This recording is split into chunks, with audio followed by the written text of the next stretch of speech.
Hello, this is Ruslan Malinovsky. Hello, this is Roman Yaremchuk. Hello, I'm Sergey Rebro. And you're listening to Ukraine Plus Football.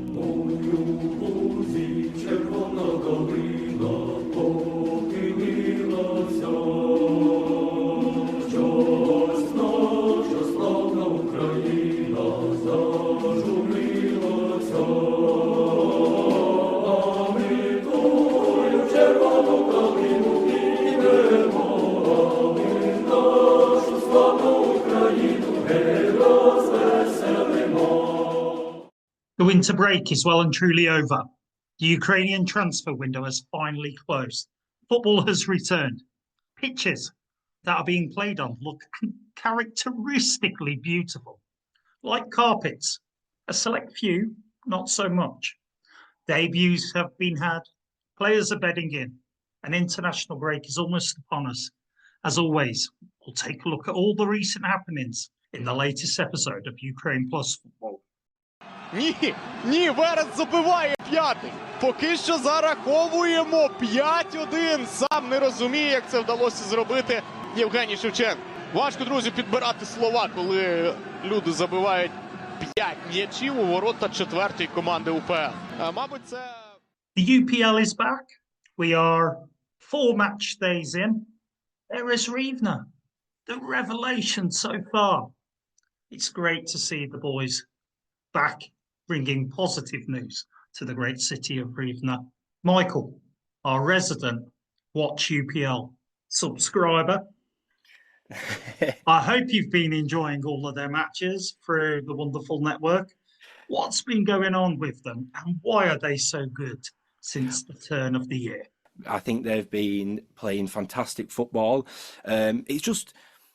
I think the foundations have been laid for a while for them to build into what they're growing into right now, and we're seeing the fruits of that really a lot coming through. They've made smart signings, even signing Karatin. Obviously, we'll come to his episode against Kolos, but he's hit the ground running, and it's just that good little bit of experience. And like I know, I was saying this off the pod, but they seem to have got a real fortress. They're so hard to beat at home at the minute, and the one team who have managed to do that with little fans in the stadium. So huge praise for Verres Rivna. And obviously, this only happened today, but they obviously came off the back of absolutely slamming Polissya 5-1. Now, this might be like not the best analysis, but Verres Rivna obviously playing very well and Polissya are playing bad.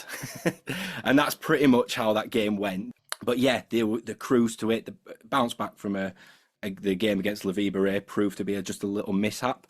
But yeah, played really well. But I don't know what's going on at Polissya. They've made sort of decent signings. The signings, I mean, Batista's played really well since he's come in. He's been bagging a few goals, but is it down to the manager? I personally think it is. I think if it was me, Ashur would go now. Personally, he seems to have been found out. He's had a big budget. He's underachieved, and I just don't think there's any point in waiting until the end of the season. Really, that's what I think, and I think there's still a chance to maybe salvage something in the cup. Well, just to be clear, we're not talking about hip hop stars from the 2000s. There's no Ushers in UPL. The question is Imad Ashur? Some people are already saying it on Twitter or elsewhere, but has he been hyped up a bit too much when he first arrived, being a young, relatively inexperienced coach and being given such a big role, you know, in relativity to what he was doing previously? And has it all sort of flung back in his face, realistically? Because Butskevich has backed him heavily in the transfer window. They've signed loads of players. I mean, the window that they've had so far, and you know, closed out with Batista, as Mike mentioned, has actually probably been the best one of the lot.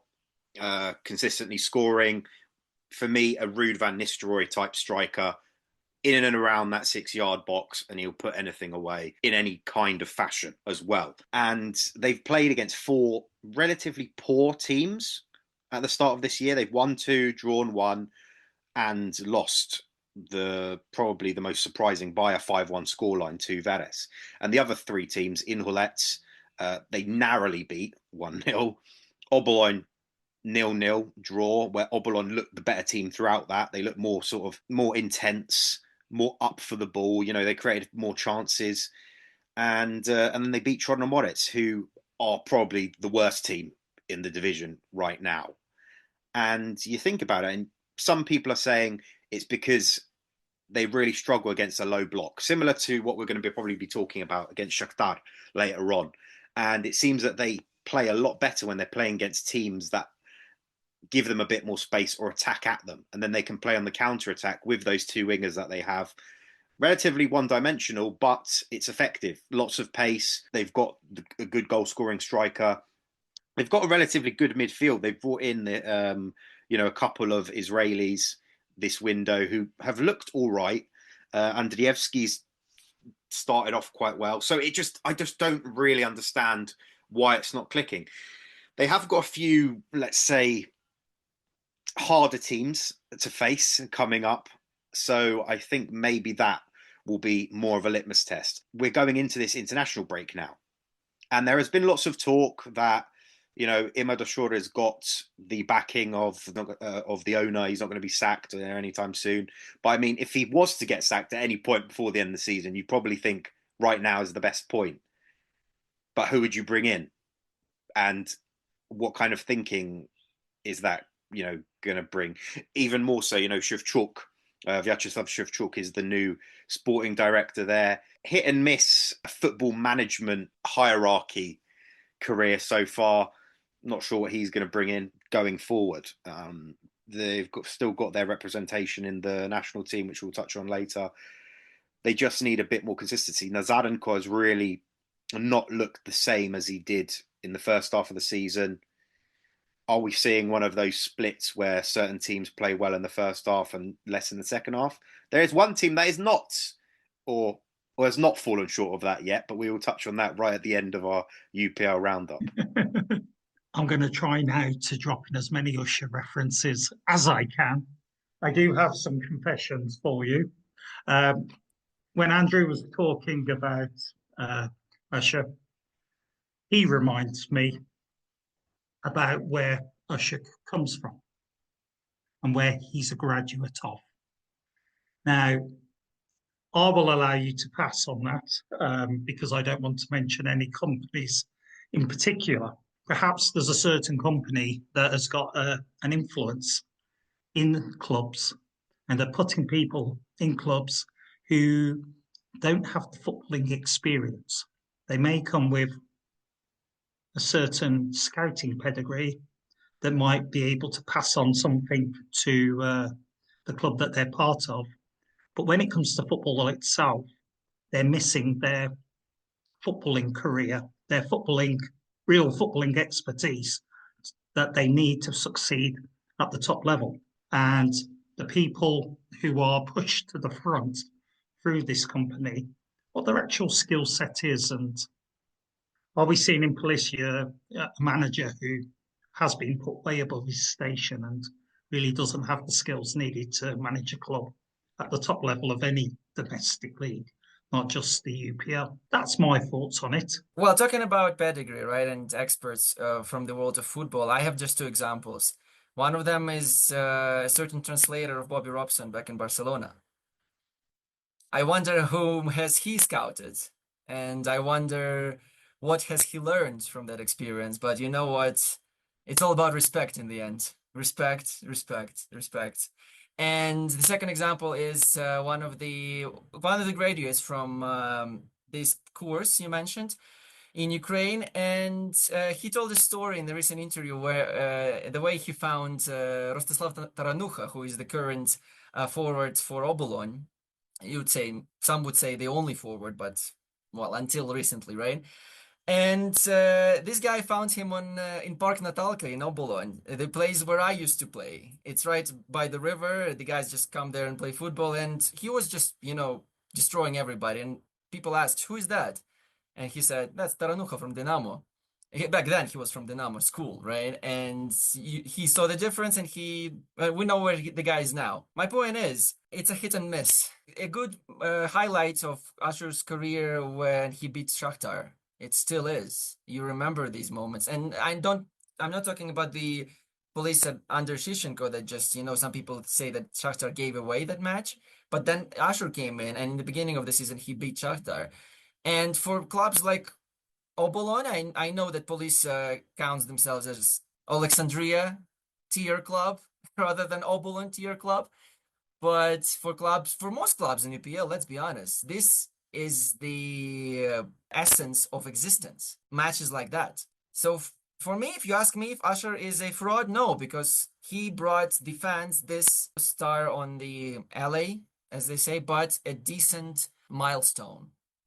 And if some people are not happy with it, well, maybe they should just watch more Kolos games. Kolos caused a lot of discussion, haven't they, over the last few weeks? I think Michael, they caught your eye first of all.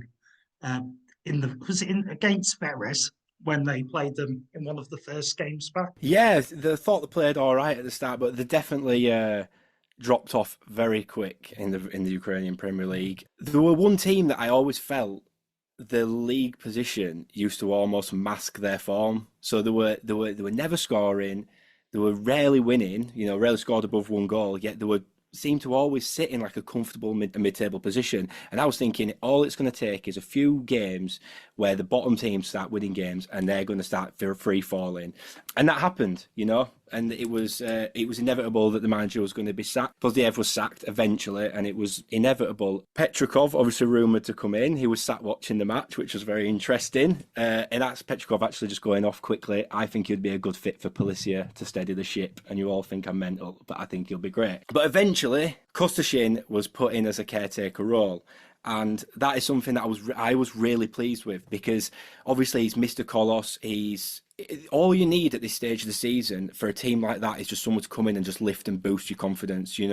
It's not about a rebuild. It's not about panic decisions. It's about someone just to come in and steady the ship and get a few results to tie you off to the end of the season. Yeah. And I'm just happy they didn't panic with a 2-year contract and all this riffraff. Just give him a caretaker role, regroup in the summer and see who is the best available there. And if he gets results, then so be it. Give him the role. But I'm excited to see how they get on. Maybe make Europe again. See if he can guide them into Europe. That's right. Yeah, guide into Europe from third bottom to. You lot don't believe. I just believe. I watch it. I see the beating heart of these teams week in, week out. Oh my God! Aside from what Mike just said there, I think it is quite. Well, you could say it's maybe even uncharacteristic of Andriy Zasukha to go so all in on sacking Pozdeyev just straight after a loss against Alexandria. It probably was needed, but maybe he could have done it in the winter or something like that, especially with the relatively all right signings they brought in. The Albanian Rapai looks pretty good. They've got some good squad depth in there, and they probably shouldn't be as low as they are. It's just that the football they play is just so poor. It's obviously textbook, ultra defensive, and score very little. However, the defense has been pretty bad, and they've ended up conceding a lot more and not scoring. It's from a more level-headed position that they've brought in Kostashin. So I agree with Mike there. Steady the ship and see who they can bring in the summer. But the fact that Valery Ivashchenko, the ex-Obolon manager who kept Obolon up last season and was let go, I think that's kind of slightly concerning that he was in the running, or at least one of the heavy favourites, because it's almost identical style of play to Pozdeyev, to Vishniak before him. And I'm not sure what would have happened if they did announce him, because it would have just been more of the same, in my opinion. Do you not agree, Ray? I just want to mention that the reputational cause of this signing, because up to this day, I'm going to say this out loud. Ruslan Kostashin, right?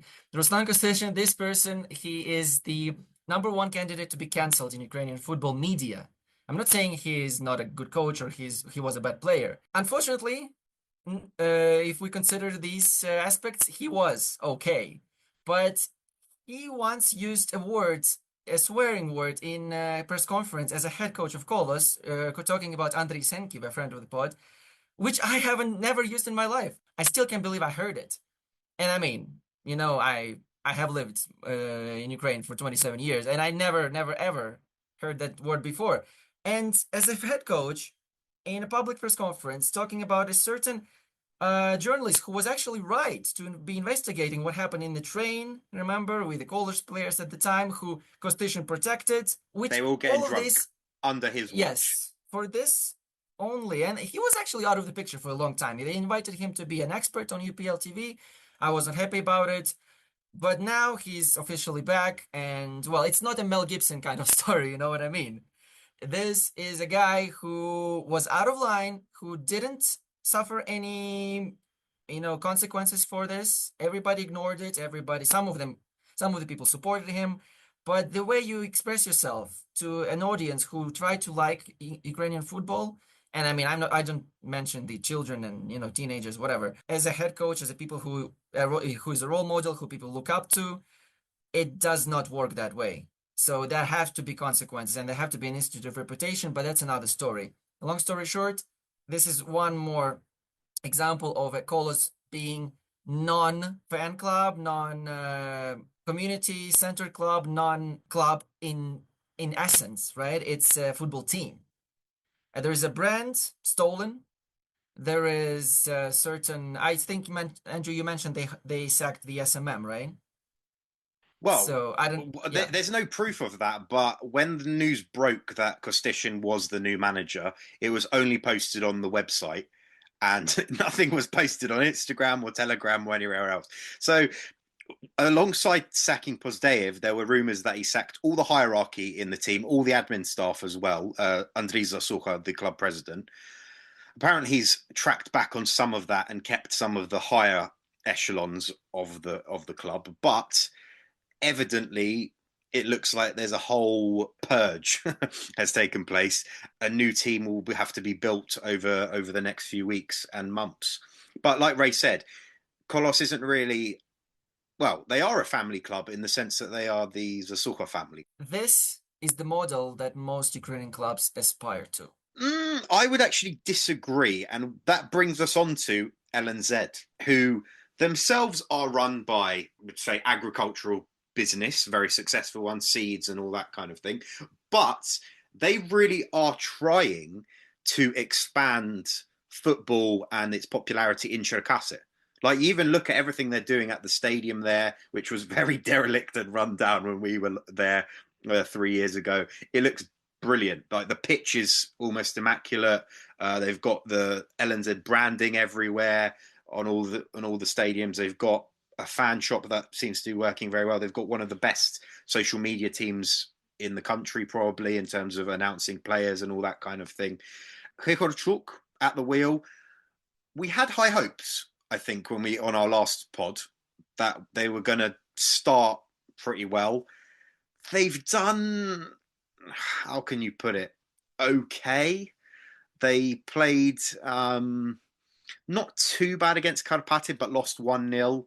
But they were, I think Karpaty went a man down and they lost. They beat Ruch 1-0 very narrowly. And LNZ are playing Kolos this weekend. So it's like it all matches up perfectly to see Kostishin's first game back against this newly energized Hryhorchuk side, who ex-goalkeeper Oleksandriya Shevchenko was doing an interview this week calling him a dictator, calling him Vladimir Putin style. A dictator in the way that he runs the shop at his clubs. I think they crossed paths at Chornomorets. That was his opinion. However, Hryhorchuk, his team have brought in two, I would say, or they should be star signings over this past week. Benny Makouna, someone I love in particular and was a big fan of his first 6 months at Polissya. Someone who really needs a new stage and a new start after everything that went down at Polissya with him. And a new passport. Yeah, I think he's got that back, evidently. They missed a trick on the announcement video of someone not actually giving it to him or handing it to him. That would have been hilarious, but anyway. By the way, Andrew, I just double-checked your insight. Another goalkeeper of Chornomorets backed Shevchenko, so it's not that. Well, there you go. Yeah, one-sided. And they also signed a player from Sunderland, not Nazaryna, Jewison Bennett or Jefferson Bennett. I don't know how you properly pronounce it, but he has arrived. Costa Rica winger, only 18 years old. He played in all 3 of Costa Rica's group stage games at the 2022 World Cup in Qatar. Has not really hit the ground running at Sunderland and didn't really do much there. But I guess he's still quite young, and he arrives for 500k fee. Let's see what either of those two can do, because at the moment, despite the fact they have like Momo, they have Molo, Ellen's best winger under Hryhorchuk so far seems to be Pasic. And I mean, that's pretty low level for the kind of players that they have brought in. Yashari is still by far their best player. I mean, scored a great goal against Dynamo, and I think it was key that they kept him until at least the summer, because I think they probably will be able to get that 1+ million that they want for him. But you know, time will tell once again with LNZ. And I mean, alongside that, a team that wants to obviously rise, Kryvbas seem to have slightly fallen off at the start of this campaign. Massively. It's very, very worrying times for them. Some terrible results, obviously lost to Inhulets. But yeah, hearing stuff about things happening at the top and things like that happening for over like the last 4 months, and maybe that was being masked, you know, on the pitch, you know, and it's finally filtering through. You know, they've had a fair few changes to the squad as well, but you know, that sort of stuff does not help. But they did get it right against Shakhtar to get a draw, but the form has been absolutely abysmal. You know, it's not even something that they can bounce back from. And if it's stuff that's going on upstairs, then it is very worrying times. Yeah. They have actually brought in 5 players on deadline day. I think 3 relatively young Nigerian players, 1 Croatian who's not played for a good 6 months, a year, and someone from Latin America who I can't remember at the top of my head, but they haven't actually they haven't actually played or anything like that. So we'll see if they're going to bring anything, because Kryvbas's scouting network has actually been quite good for talent ID over the past couple of years. So let's see if we'll give them a chance. And that Mendoza that they brought in, the Venezuelan guy, he's actually looked quite good. Scored a great goal against Shakhtar. However, I feel that probably one of the big mistakes of Werner Dubs in this first sort of number of matches was not playing Klischuk, the goalkeeper, for at least the first 2 that they ended up losing to Inhulets and to Veres. And then he came in against Shakhtar, was man the match, and it's like, well, something seems to be adding up here. And I think Werner Dubs' contract expires at the end of this season. So let's see if he's going to be staying. Is he going to be renewing? What's going to happen there? I think there are quite interesting times going on in Inhulets as well at the moment. We've had a lot of their news broadcast by their number 1 fan up in Northern England. You've had a very, very close eye on them for us, haven't you, sir? I've always banged on about them and how they perform. You know, they're a player with great intensity. But since the restart, it's been a complete revelation, and they've been an absolute joy to watch. But I think it's about, I don't know how to put this into words. It's almost like knowing your place. Do you know, like Inhulets have realised, you know, like pretty much we aren't going to go out and win games. We aren't going to go out and dominate games. But what we can do is be a very, very difficult team to break down. What we are going to play is we're going to stick 5 midfielders. We're going to play deep. We're going to hit you on the counter, and we're going to just keep doing that for the whole game. Do you know what I mean? And it's almost like it's finally sort of working a little bit. You know, I know a loss to Liviy and beating Kryvbas.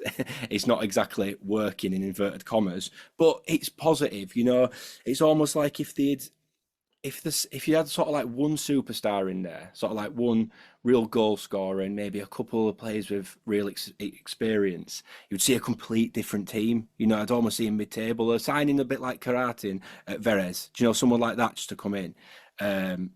But yeah, I think it's not looking great, put it that way. But hopefully, one season go down, one season back, and we'll see what happens. But no, very, very positive. I like it. Difficult, compact, intense, and players who are playing for the shirt, despite being bottom of the league. I like to see it. Liviy Bereh. They seem to be incredibly hard to beat as well at the moment.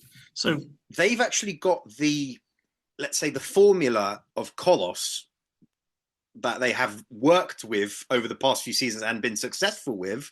They seem to be doing it correctly, if in a way. Pervak there, he has, got them very solid defensively. They concede very little goals, but score very little. But with the arrival of Dmytro Stal this window, he's been unbelievable for them. Scored the winner against Chornomorets, scored from almost the halfway line against Veres.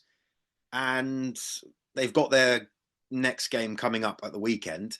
And they're a good couple of points, I think 4 points above the relegation zone now. I mean, I think they just need to knuckle down, keep doing what they're doing. Because that's essentially their main goal for this season, is to stay up. And, fair play to them. Big shout out to Marchenko in goal for Obolon in the first few games, right, Ray?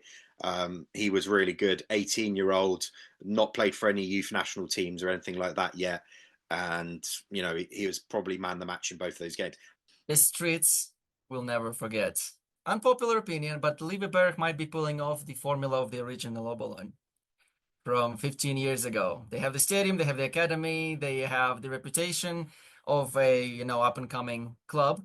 And they even have the green kit, which is an identical copy from the one by Puma in 2010-11 season, which Obolon had. So check it out. It's made by Nike, and it's a decent one. But I mean, when I saw it, I was just like, "Are you kidding me?"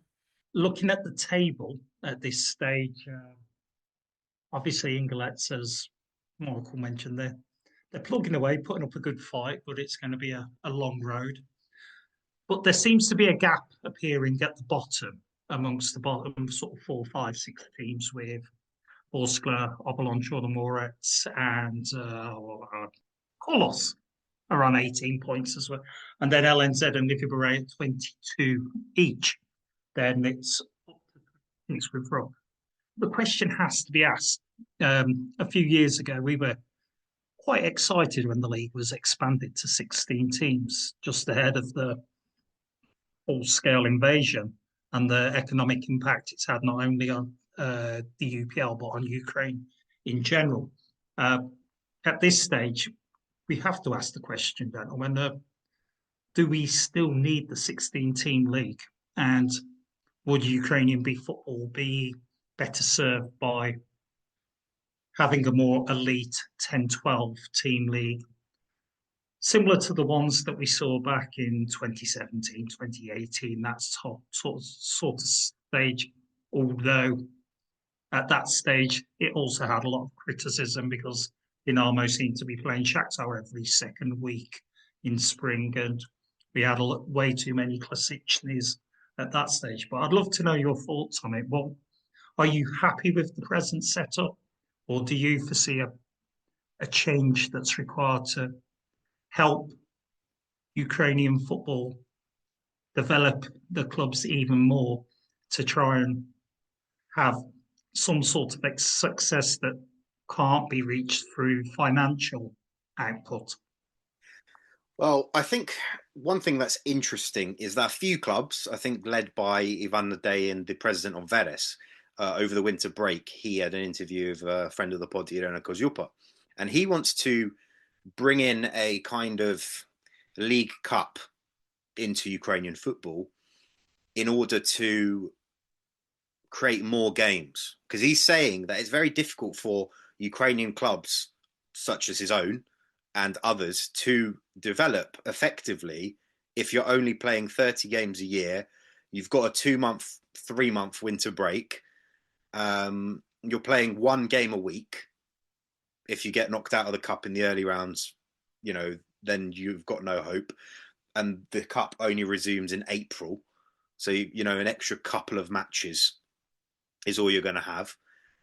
So I understand the arguments for making the league smaller from a quality of teams perspective, because in Holets, as hard as they fight, it's like, is there any point in watching games where they are just defending 10 man behind the ball and, trying to hold off hordes and waves of, you know, better teams against them. I don't know, but if you were to reduce it, then it's going to make even less matches, or it's going to make more matches of the same thing that we're just seeing, you know, over and over again. I don't know what format would work personally, because the format where the league split, remember that? And it was like fighting for relegation, fighting for that. And then it's like, it ends up being where the team that finishes like 8th and 9th are actually playing for absolutely nothing. That, you know, that crappy trophy that they invented for like a couple of seasons. That can be improved. That can be improved with a couple of playoffs for the Europa positions. Yeah, but it can't now, Ray, because there are only 3-4 European spots. When there was 6, for example, I think that was fair enough. Like, even now winning the UPL for Dynamo or Shakhtar is really, it doesn't mean anything. Yes, it means something for the fans and like, oh yeah, we're going to have bragging rights. But in the grand scheme of things, actually winning the league has lost its impetus in general, because you don't qualify for the Champions League proper anymore. You don't even qualify for the playoffs. You qualify for the second qualifying round. From next season, you're going to qualify for the first. And it's like, okay, the one thing that actually it will improve, ironically, is we're never going to see the likes of Zorya versus Desna trying to not win silver medal, because that they don't. Was terrible.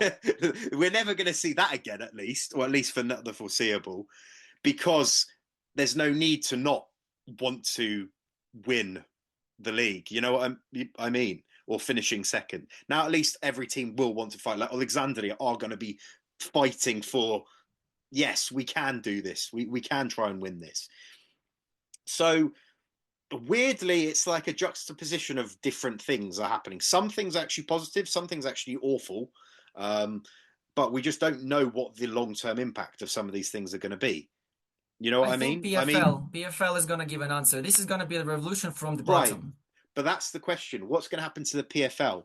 Is it the fact that we're going to need some of these teams that they keep on accepting every year to just hold off and say, no, you're not turning pro, because this is just like a merry-go-round of teams coming in and then walking out? You know, like that Abe Simpson meme where he just walks into the thing and walks out. That's essentially what we're getting. Lokomotiv is doing okay as a pro team. Yeah, of course they are. But I'm saying, like, what's the point of having Druha liha where there's just loads of Oleksandriya 2, Ruk 2?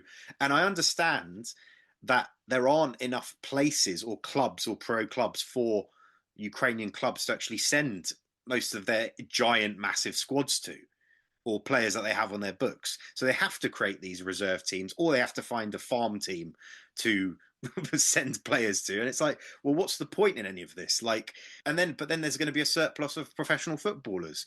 And then you think about it, it's actually, are some of these players good enough to be pros? Maybe we should just, or you expand the professional leagues, and the amateur championships have been more or less pro for a lot of the teams that are in it, have been pro for years, and some of them pay better than some Druha liha teams. Maybe you extend the pyramid.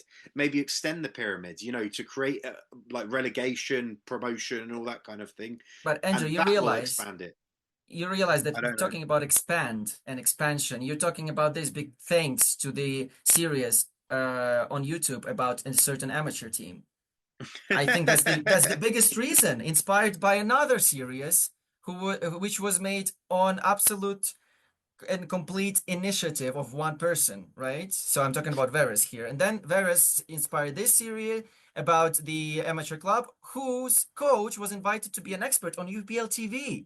And this is another juxtaposition, which is a great juxtaposition to be in. But this is a backfire of being best of the rest and having 2 top clubs, because all the media are centered on these 2 clubs and the people who used to play in them, one way or another. That's all you will hear about. So if you talk about expand, you need to expand the coverage. You need to ask media, okay, wait, look, Kharkiv, you have like 5 teams, let's say. In Cherkasy, in the Oblast, you have hundreds of teams, which can be looked at. I mean, not hundreds, of course, but let's say 10 teams, right? Instead of one LNZ Cherkasy. This is real, and people are, climbing up, but once again, they're using their own initiative, their own effort. If the people just turn their heads around, there will be so much to discover. Ukraine is the biggest country in Europe. I mean, what are we talking about, right? So if we just, manage to widen the scope a little bit, this would be magnificent. And talking about the format, why don't we consider Apertura and Clausura, where in the half, I was going to say that. for example, young man. but I have a wild idea. I have a wild card with the Persha teams joining the top league for Clausura and trying to hold on, having a chance to win the championship or Very qualify for quickly, Europa League. for people that don't... You have spent too long in Argentina, my friend, with those 30, 40 team Primera League. Yeah, I will. If anyone wants to actually know a bit more about that, I'll add a link to an explainer of how that crazy system works down in South America, because it's going to take about 2 hours to explain on this podcast. But that would just, I think that would sort of cause like aneurysms and strokes if that came to Ukrainian football, because no one would be able to understand it, and it would just be way too intense. As Ray mentioned something there that really resonates with me, is the fact that Ukraine is the biggest country in Europe, yet it doesn't regionalize its football. You know, I'm in one of the smallest countries in Europe, and we regionalize our football because we don't want people having to travel over 100 kilometers for a game when they're earning a pittance. You can't be sending Minai over to Kyiv every second, third week for a match, because the money isn't there. The money isn't there. You've got these 30, I agree with you about the fluidity of the leagues and perhaps expanding it. I think that's one of the things, but regionalize them below the UPL.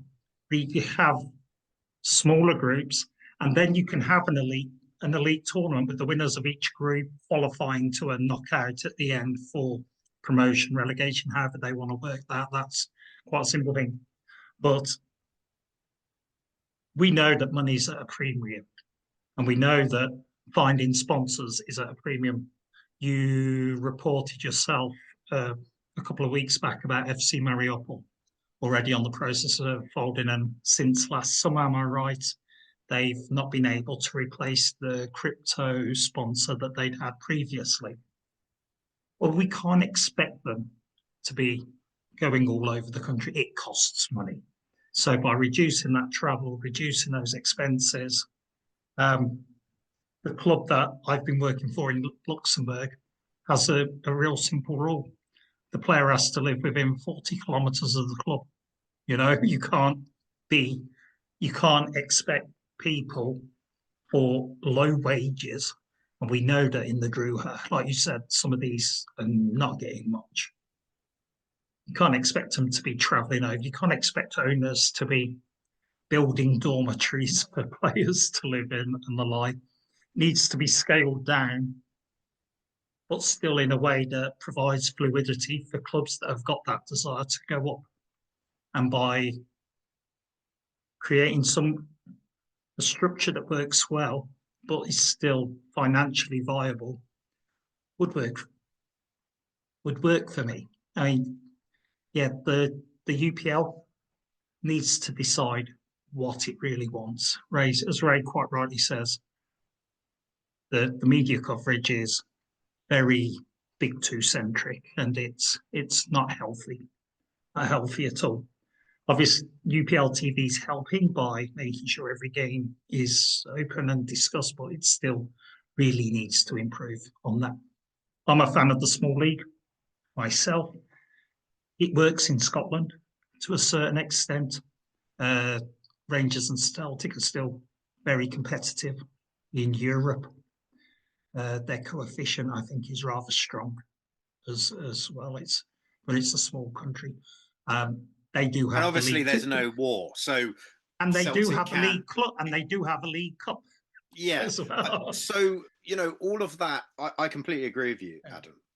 Like it helps, to try and model ourselves on maybe a Scotland or something would be interesting, but also in Scotland, the support that each club has, even in the lowest of leagues, is absolutely mental, and the culture is completely different, which also means that some of these clubs, you know, even if they were at risk of going bust, fan supporters clubs and all that kind of thing would step in to help. And obviously right now, certain costs are being prioritized for the war, as quite rightly. So you can't be sort of creating new clubs and all that kind of thing. And even like we're talking about, expanding something are probably unlikely. But I agree with you, regionalizing leagues, not in the way that the Persha and Druha do it or have done it over the past few years, where it's like half of the country and half else, because then like at least couple teams are traveling a good 6 hours minimum per match day and all that kind of thing. Metalist counts as a Western team because they play in Uzhhorod. So well, exactly. So it's that kind of thing. And if you were to maybe just merge them with the amateur championships, then that would help regionalize everything. The clubs have got backing down there as well. It will obviously assist. It's just all this. I think there's a lot of problems with the licensing of how UAF does those kinds of things and gives them professional status and all that kind of thing. But I mean, if you sort of maybe even modeled it on like the National League, where there are pro teams and there are non-pro teams, that might be something to work with. And I mean, the main problem for me is, you know, like obviously the UPL, there's not enough games. And then you look at the Persha and Druha liha. They come back in April from their winter break, having ended towards the end of November. That's like a whole year break, play 6 to 8 games. Okay, and then have like a month and a half break in the summer and come back. I understand that the winter break is the summer break, for example, for most, you know, as it's meant to be for the rest of Europe and all that kind of thing. But most of these teams, like in the Persha and Druha, they're playing friendlies every single week, either outside or indoors or wherever they can find it. Why can't they just play competitive matches? It just doesn't make any sense. Just like, come on, just have some kind of logic here. Like, oh, wow, what, they can't play competitive football when it's like 0 outside? Of course they can. They're playing friendlies every week. Our friend Phil Howden goes to about 5 or 6 of them every single weekend. What's making it so hard to actually make those matches competitive? They've all got normal refs, ones that, you know, officiate different places and all that kind of thing. I think that there just needs to be proper look into things, and at the moment it's not happening. So let's see if any of this comes about. But proper leadership. Now, Mr. Brajko, is he following in Shaparenko's footsteps? Is he going to be Dynamo's next great failure? Shaparenko is not a failure yet. I mean, he still hasn't reached his prime, just like Boyarsky. Boyarsky is. If he hears this, he'll be as grumpy as normal anyway. I would say that Brajko is in risk of following another Dynamo midfielder footsteps, who is Ruslan Bidnenko. And long story short, Ruslan Bidnenko ended up being considered as a transfer to a French club. I believe it was RC Lens at some point, or maybe a Romanian club. I'm not really sure. There's a big scope to cover, but he was considered to be transferred for a bus, for a double-decker team bus, instead of money. He used to play for Chernomorets, and this team considered to buy him and pay off with a bus. Why am I telling you this? Because he used to be a Dynamo player. And Dynamo bought him from Boris Fan. And what Boris Fan owner did back in the day, he used certain journalists to shoot the video of a player, and he would announce it on TV. And the report said, you know what, this guy, he's about to move to Stuttgart. The Stuttgart scouts are on the stands. Then, in one day, you have Shakhtar going after him.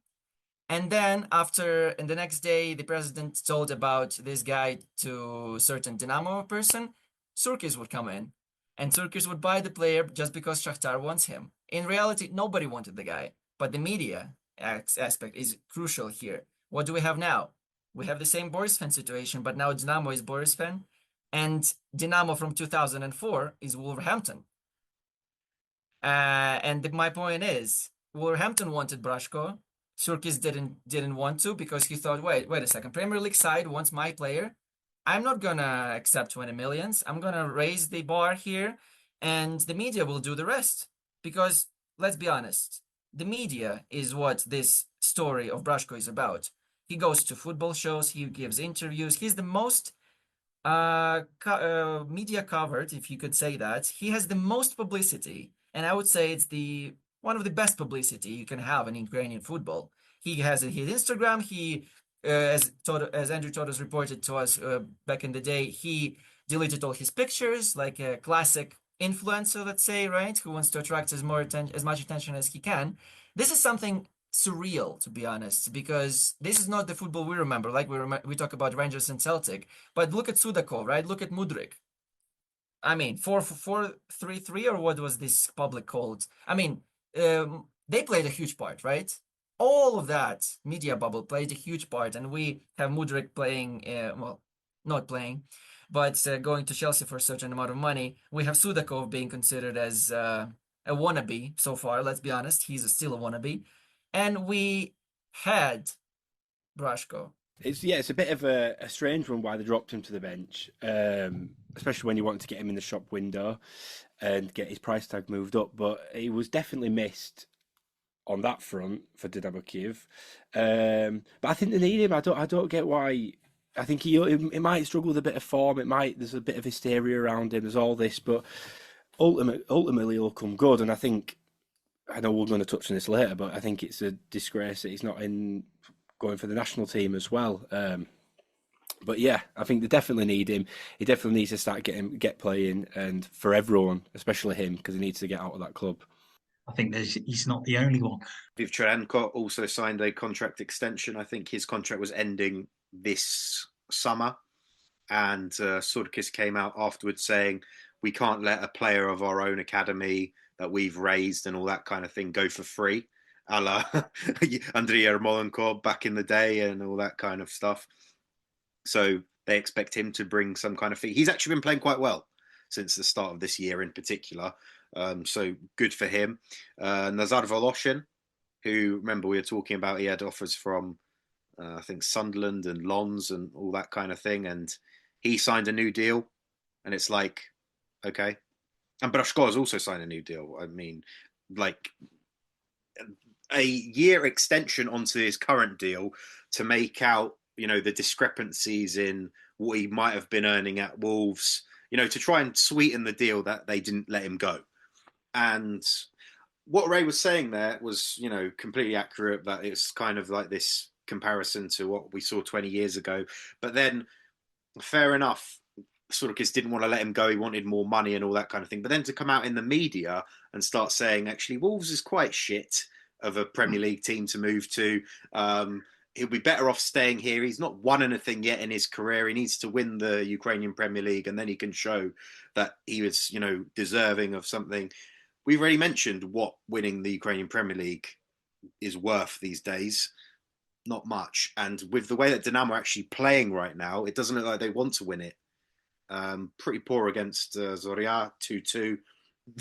The level of this season, it's like, bloody hell, can someone just at least do a Liverpool and just break away and show us that you are the best? Whereas we thought Dynamo would probably do that after they beat Oleksandriya twice, but now they're struggling. They've just about, luckily, beat LNZ thanks to a Brashko-inspired own goal of freak proportions kind of thing in the last minute. And everyone's like, okay, that's what champions are made of. They struggle, but they get the win. But then they got a good point against Zorya, who have been playing really well under Mladen Bartulovic, who've brought in a number of Balkan players, one from Bosnia, I think a Serb, someone from Slovenia. Mitzin scored twice amazing goals in the last match day. This Papara guy that they brought in looking really good as well. So it's like fair play from that perspective. I think actually what's making it all tick is Bartulovic. To be honest, he's been a great coach whenever he has been caretaker there, and now is obviously the proper manager, and when he was at Inholets for those periods as well. So I think he's got a bright future ahead of him, and it looks like as much as Ray is going to hate it because he doesn't like Zorya as a club. They could be, I would say they could break into that top 6 this season if they keep on going just based on current form, crises at other clubs and all that kind of thing. It just looks like there's a bit of stability there.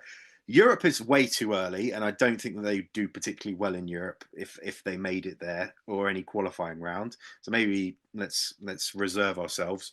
But a good comeback after how poor last season was, and that was really underwhelming, where they were like bottom, near the bottom for most of the season, terrible in the Europa League and all that kind of thing, Conference League. So listen, I think from a Dynamo perspective, they just need to not lose any of their remaining matches. They've got quite a difficult run in. They've got Shakhtar to play in Lviv. Not that it matters where it is, but it's still going to be a big game, especially in the fact that I don't think Dynamo have beaten Shakhtar in any of the recent number of seasons. And it's the kind of match that Shakhtar decide to turn up in when they've been playing relatively poor of late. Dynamo still have Polissya to play. We've mentioned Polissya poor against poor teams, but somehow inspired against the better sides. So maybe something's going to come from there. They've still got Kryvbas to play. You never know what kind of banana skin that's going to be. Let's see how it goes. But improvements have to be made. And maybe Shovkovsky is not the man that is going to be leading, or should be leading Dynamo long term. I think we spoke about that earlier this season, and it's probably coming true. I would always go for Shovkovsky as being a brilliant puppeteer. He has to be in the dressing room. I think he's got the dressing room. He just doesn't have the actual tactical nous to get the wins, get the motivation. Yes, Dynamo's defense is terrible, and they haven't bothered to reinforce it this window. Another problem. They tried to sign this Bolivian attacking midfielder who's actually quite a big star for their national team from Santos. He was about to fly out, and then Santos decided to start messing around with financial stuff in the last minute. Dynamo said, get lost. And he's not there. And I don't think he was going to make or break their season anyway.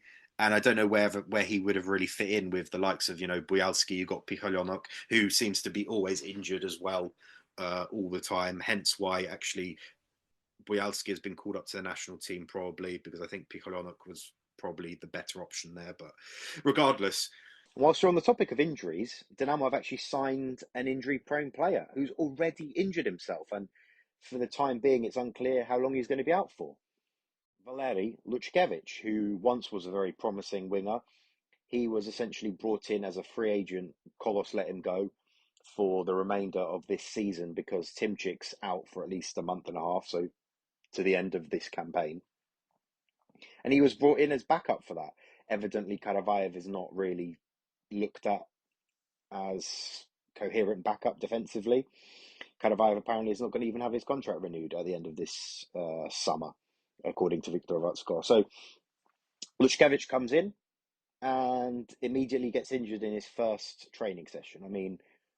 That's kind of a marker of where things are at from the scouting network, etc. On paper, it seems logical, but when you look at his injury record over the past few years, where he's played hardly any football at all, over the past 6 to 9 months, it's slightly concerning. And then you see some of the players they've let go. Andrievsky playing relatively well at Polissya. Shepelev, we're about to come on to in a bit. There's a management problem at Dynamo from higher up, and it's sort of something needs to change there. And until it is changed, I don't see anything toxicity, really changing. right? They call it. But let's not forget that Dynamo can grab this third star if they actually end up winning the league. And it's going to be a third star on the kit. So one that Mike will certainly want to get his hands on next season. I'm listening to all the comments about Bartolovic. And do you think he is ready or has the ability to, one, perhaps take what could become a soon-to-be vacant Polissya job, or two, go even higher and could be suited to a a Dynamo or a Shakhtar, perhaps a little further down the line. He certainly, one, will have the dressing room. He's one of those fantastic man managers. Having met him personally and seen the way he had the team at Ingolets on side. And two, he seems a lot more tactically astute. He understands the game. So do you see him as one to keep an eye on when these jobs do become available, or pipe dreaming? Actually, do you know where he would probably slot in quite well based on their recent strategy of managers? Shakhtar. You know, Croatian. Nazaryna brings him in. Continuation. But apparently Pusic has got the full backing of Akhmetov, according to Viktor Vatskov. So I don't know what's happening. There's also some news from Turkey today, a Turkish guy, journalist, so take it with a pinch of salt. I don't know how reliable it is. He said that Shakhtar came in for Arda Turan to be their new technical director, but it was rejected. He's currently the manager of Ayapspor, where Taras Stepanenko plays. Not sure what, that's probably just completely random, just invented that because it's a slow news day or something, potentially. Because if that was the case, then it would mean that Serna is going somewhere in the summer, or they're at least planning on moving away from him. And I feel that that just seems too unlikely and too drastic. But, you know, speaking of that, Shakhtar, two-horse race in the UPL. But no, they are no longer involved in it. As Marino Pusic said post-match against Karpaty, a 0-0 draw. Mike, what was your takeaway from their start to this season? From the start of this year, they've brought in a £17 million striker who's not scored yet, featured at least some part in every game. They've brought in another winger, Alisson, from Atletico Mineiro, literally at the start of this week. He's already debuted against Karpaty. Looks all right. He's replacing Zubkov. We're seeing, I guess the one positive for Shakhtar has been the renaissance of Nazaryna. He's come in, playing well, slotted into that place vacated by Taras Stepanenko. Kriskiv's had the kind of bit part role from what he was doing in the first half of the season. What's going wrong with Shakhtar? And Pusic has, by the way, after the 0-0, I think Shakhtar are now 10 points away from Dynamo. He's actually conceded the title. He says that we can't catch them. Yeah. But he's actually conceded to Dynamo, by the way. Not mentioning Oleksandriya, who I think has been overwatched. But yeah. Yeah, who we will come to. Yeah, well, and I said this on the last episode, Shakhtar were already chasing from a position of lack. That's how I felt, you know, even if they had added these players. And then they got rid of all their experience. And these are players that, like, you know, like Stepanenko, like, I know he has, like, on a personal level, he might have wanted to go, but this guy's won everything. Like, if you're in a title race, these players are crucial to have around, you know. Matvienko being the oldest player now at 28 is crazy. I think Sudakov's been a bright spark since the restart, you know, as I said, he's now having his best season ever, and he actually played really well. And I liked what he did. He came on and made a difference against Oleksandriya. That was a game that I felt, you know, it's easy when he was cruising through, getting a few 6 or 7s out of 10s, but that was a game they needed him to step up. They needed a match winner. They needed a game changer, and he came on and scored. So that was positives. Yeah, these signings that they're making, you know, I've seen people on social media being really pleased with an injection of cash, with they've finally gone out and spent the money. I don't think, I don't know what these players are like. I know that is it Elias who's been playing? He's looked very rusty when he's been on the ball, but that's expected. You've been chucked into Shakhtar when they're low on confidence, underachieving, chasing the title. Do you know what I mean? Every game's got pressure, and you've forced in, and you've come off a big price tag. And I think teams, you know, they've gone out and spent this money.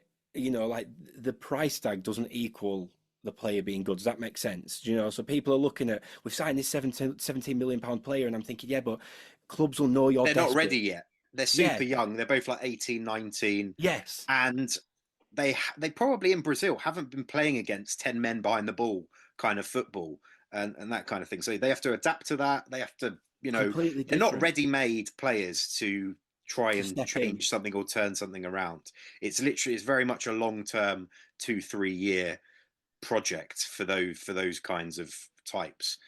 Clubs will know you're desperate. You've just sold Zubkov. They know you've got, you've got a bit of money laying about. Yeah. They know there's going to be less opportunities. Like these two signings are now in the top 5 Shakhtar signings of all time, by the way. And obviously, it's like, how much pressure does that come with there? Straight away, everyone's saying this. And this you're 18 flying over from Brazil. But it also shows maybe their strategy has become rushed and not like. It's not really understandable what they're going for. Obviously, the first 2 years of the war, they focused on Ukrainian talent. And then once it became more obvious that you could attract Brazilians of some kind, they've gone back to that. But it doesn't seem like there is some kind of coherent direction that they want to move. And who is their sporting director, Andrew? Who is their sporting Darius director Arnott. again? And by the way, where's anybody heard of Tukhanov? The new Tsikhankov? By according to Marca newspaper, no? Yeah, well, he's fallen out of the wayside too. So it's like Shakhtar probably they can still win the cup. They can qualify for the Europa League. Maybe battle Oleksandriya for second. If Oleksandriya finish second, that is. But speaking of Oleksandriya, I actually think they probably are the team most deserving of winning the UPL based purely off the level of football they play, the most attractive in the league, and they've probably been the most consistent team. Yes, they've had a few lucky wins that some people attribute to dodgy refereeing decisions, but on the whole, they play very good football. Like against Obolon, they completely battered them 4-0. But I think one thing that people have been highlighting is that even when they're 3-0 up in the 90th minute, they're closing down and pressurising Obolon, who are trying to pass it around the edge of their own box. And as a result of that, they're scoring goals from it. So they got the fourth, when other Ukrainian teams would just sit back, start bringing defenders on and not doing anything. And they're just going for it. And I mean, it's great to see Filipov, a favourite of this podcast, have his time in the sun again.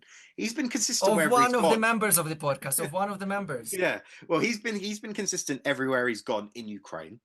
Dnipro 1, he was playing really well there. Obviously, come to Oleksandriya, and he has given them that thing that they were lacking over the past couple of seasons under Rotan, that consistent goal scorer. And I mean, everyone else is chipping in as well. Ndika, who's been a really good new signing, scored a banger.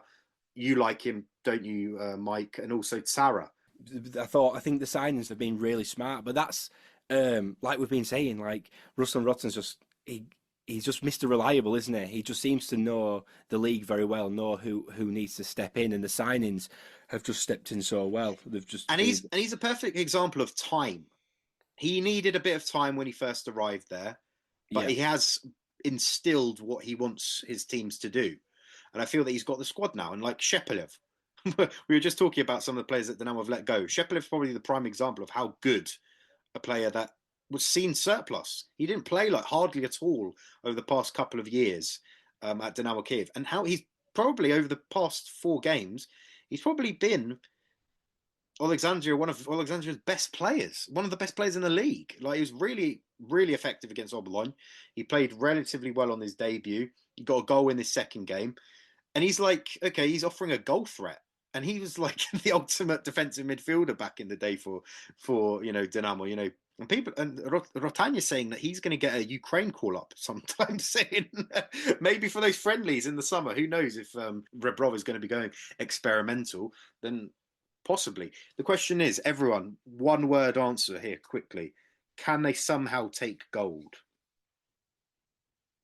No. Of course. Hey, see, some positivity. Yes, I believe now. That's some what I kind needed. of just some kind of fairy tale towards the end of this very dreary UPL season of just not much happening. and obviously the depression of the European spots and everything from next season. So it's like, actually, who cares if our teams qualify for whatever and all that? Give it someone No, new. Andrew, I have to interrupt you here. I mean, like, have you been to Dynamo dressing room recently? What happened to you? Like, have you spoken to Dynamo staff or something? Like this attitude, man. Come on. Like the league, the mid-table. All teams have personalities. All of the teams are justifiable. They're unique. They don't fight for something, but they have their own image. You know, we definitely know Exactly, who. but that's why I want Oleksandriya to win. I want a new winner on Oh, right. That was your the point. cup. Okay. Yeah, Got it. I want to see something fresh. You know, especially because third star would be great on a Dynamo kit if you're a Dynamo fan, and Shakhtar are out of the race now, so at least make it interesting, especially after Dynamo beating Oleksandriya twice. We thought that was it for them, but somehow it's all coming back. Let's see. I still stick with my no, Dave. I'm sorry, Andrew. Funnily enough, you were talking about Andrevsky earlier and Sheplev as well, and the fact that Dynamo don't win their Klasichnys. The last time they did, both Sheplev and Andrevsky played together in the midfield. So Sheplev got a chance to stop a return, and that was when they beat them the last time they won the league. And the only reason I remember that game was, of course, it was commented by yours truly. So Dynamo, if you want to make sure it happens again, give me a call. We're almost there, everyone. Almost there. You're on the final straight now. We have to decide, what are we looking for? Our preparation for the World Cup qualifiers coming up later this year, or are we looking for promotion to League A? It's definitely a sort of a flip of the coin, shall we say. Michael, which way are you looking? What are you hoping to see from these games? I'm hoping we're going to go for it and we're going to get promotion. But sensible, I know Rebrov's he doesn't like to change the squad too much and bring new players in and experiment. But it'd be nice to see the start of sort of the experimentation phase against Belgium. Not too much, and then they've got 2 friendlies come June, where I think you really need to see how we're going and we need to go forward in a different angle. But yeah, I think Nazaryna coming in, I think I want to see him playing at centre defensive mid. I want to see him have a go. It's just a shame, like Pikalianok, players like this, just got injured and didn't quite hit the form at the right times. But yeah, I think it's the centre defensive mid is the one where it's a little bit all up in the air, and I want to see who he picks for these next 2 games. Who I want to see go forward. Should Brakshko not return? Does that make sense? Yeah, I mean, it's important to caveat. So what we're obviously, this has been released midweek, a week before Ukraine play against Belgium in Murcia in Spain. And what's happened is that these half matches of this UPL match day have taken place early so that Serhii Rebrov can collate and bring everyone that plays domestically in Ukraine to Spain. I think they're going to be based in Benidorm, and have a training camp of sorts there before all the foreign-based players arrive at the start of next week. And the question is first of all, are these camps worth it? Is there a way of measuring whether they are of any, actually give any effect to anything by having these camps? Because I think someone ended up working out that the last national team starting 11 against Albania was like 8 foreign-based players starting. So if you've got that, then it shows that only 3 players come from Ukraine, and then you've got some of the other players that are on the bench and all that kind of thing just coming to this training camp. Like, what's the purpose of the training camp having it early? I understand he gets a bit more time, gets the feel of who maybe he can bring in there, like we're talking about this defensive mid position. A number of under-21 players who have also finished their match day early are also travelling. So Brakshko is actually part of the travelling crew. He's going with with the cohort. Neshcheret, Yermakov, who plays in goal for Oleksandriya, they're sort of going to be substituting Trubin and Lunin before they turn up. A number of other, the under 21 players are going to be involved too. However, no Batahov in this squad, who seems to have been, playing relatively well, and everyone seemed deserving of a spot at a very least. First call up after starting for Trabzonspor. He's not been called up yet. Evidently, he's probably being counted on more by Una Melgosa, because I think he's had combined almost over 50 caps for all the Ukrainian youth teams. He's the captain for the under-21 side. They've got friendlies, of course, preparing for the Euros this summer. Krupski is also another one that's not been called up. There's been debate over why he hasn't been called up, but I think at the end of the day, the thing is with Rebrov, he's very conservative on the most part. He doesn't like bringing in players for big games, or like new players for big games. So he brought in Sich back in November. So he's called him up again in place of the injured Timchik, who probably would have been in the squad alongside Konoplia. Despite the fact Konoplia's not been playing much, he did start against Karpaty. He's been coming off the bench for Shakhtar. So at least he's got some kind of match practice going into this window. You've also got the goalkeeper question. No more Bushchan. He's on the reserve list because of his move to Saudi, of course. Lunin is back. He's pulled out of the last 2 windows for illnesses and injuries and all that kind of thing, and then been back magically the week after for Real. So there's a question of his reliability and whether Rebrov is actually confident in bringing him in, because evidently he doesn't play that often for Real Madrid either, despite actually starting the most recent game for them, where I think they won 2-1. There wasn't really much he could do about the goal. It was like bounced off the line, bounced off the crossbar and all this kind of thing. It was goal line technology. But the question is who's Rebrov's first choice keeper? Probably is going to be Trubin, despite the fact he's had some problems of late in goal. He's had a few, conceded a fair few, been rotated by Bruno Lager at Benfica. Does Riznik deserve a start in goal for these 2 matches, coming off the back of his very impressive Champions League campaign and probably being the most consistent goalkeeper for his club side? A tough one, actually. I haven't been thinking about the goalkeeper position, to be honest, because people are already starting to undermining the value of these playoff matches. So I think I kind of caught the bug for a moment, because that's Belgium, it's like Division A. What is this, like friendly with high responsibility status? Also, I wanted to ask Rebrov, using this opportunity here, why didn't he consider MLS guys? I mean, Cheberko is playing for Columbus, being supported as well. Very nice scenes from Ohio. And of all people, Oleksandr Svatok.